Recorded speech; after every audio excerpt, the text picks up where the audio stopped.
산업부 블랙리스트 의혹을 수사하고 있는 검찰이 어제 백운규 전 장관의 집과 사무실을 비롯해서 산업부 산하기관 6곳을 대대적으로 압수수색했습니다. 한동훈 법무부 장관이 검찰 고위직 인사를 단행한 이튿날 곧바로 문재인 정부 인사를 겨냥한 대대적인 압수수색이 진행되면서 수사가 어디까지 확대될지 관심이 쏠리고 있습니다. 취재기자 연결합니다. 윤성훈 기자. 네, 사회 1부입니다. 네, 검찰이 어제 산업부 블랙리스트 의혹과 관련해서 또 한 번 대대적인 압수수색을 했는데 이번에는 백운규 전 장관의 집과 사무실도 포함이 됐습니다. 네, 그렇습니다. 검찰은 어제 오전부터 백운규 전 산업부 장관의 한양대 사무실과 자택 6개 산하기관을 동시에 압수수색했습니다. 산하기관들은 기존에 고발된 8곳 외에 한국에너지기술평가원과 한국세라믹기술원, 한국석유관리원, 대한석탄공사, 한국석유공사 등이 대상이었습니다. 검찰은 먼저 백 전 장관 사무실에서 PC와 이메일 내역 등을 확보했는데요. 백 전 장관이 산업부 산하 기관장들에게 사퇴를 종용하거나 윗선으로부터 지시를 받은 흔적이 있는지 확인하기 위한 것으로 보입니다. 산하 기관들에서는 당시 근무했던 관계자들의 현황 자료를 확보한 것으로 전해졌는데요. 사퇴한 기관장들의 구체적인 임기를 확인하고 인사자료 등의 사퇴를 종용한 정황이 있는지 들여다보기 위한 것으로 풀이됩니다.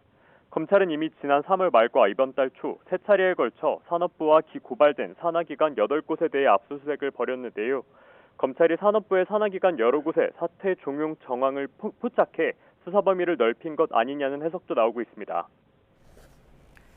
검찰이 수사에 속도를 내는 모습인데요. 백운규 전 장관 소환 조사도 임박했다고 볼 수 있겠죠? 네, 그렇습니다. 일단 어제 대대적인 압수수색이 진행된 만큼 검찰은 당분간 압수물들을 분석할 것으로 보입니다. 분석 작업이 끝나는 대로 백운규 전 장관을 소환 조사할 것으로 보이는데 이르면 다음 주쯤이 될 전망입니다. 검찰은 핵심 피의자 5명 가운데 백 전 장관을 제외한 4명에 대해 이달 초 소환 조사를 모두 마쳤습니다. 산업부 인사 관련 실무자들과 지휘계통에 있는 김모 국장, 손모 과장, 박모 정책관, 이인호 당시 차관이 모두 조사를 받았습니다.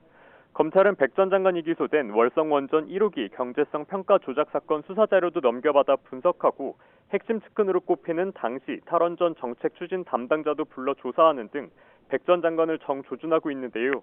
백 전 장관은 법을 지키며 업무를 처리했고 누군가의 지시를 받은 적도 없다며 관련 혐의를 부인하고 있습니다. 저희들이 그렇게 지시받고 저렇게 움직이고 그러지 않고 항상 법과 규정을 저희들이 준수하면서 업무를 처리드렸다라는 말씀을 드리고 싶습니다. 수사가 성실하게 제가 임해서 모든 것들이 잘 밝혀질 거라고 생각되고 있습니다.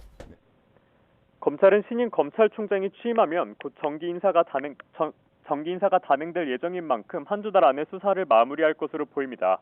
특히 한동훈 법무부 장관이 취임한 뒤 하루 만에 검찰 고위 인사가 단행되고 이튿날 곧바로 대대적인 압수수색이 진행되면서 배경에도 관심이 쏠리고 있는데요.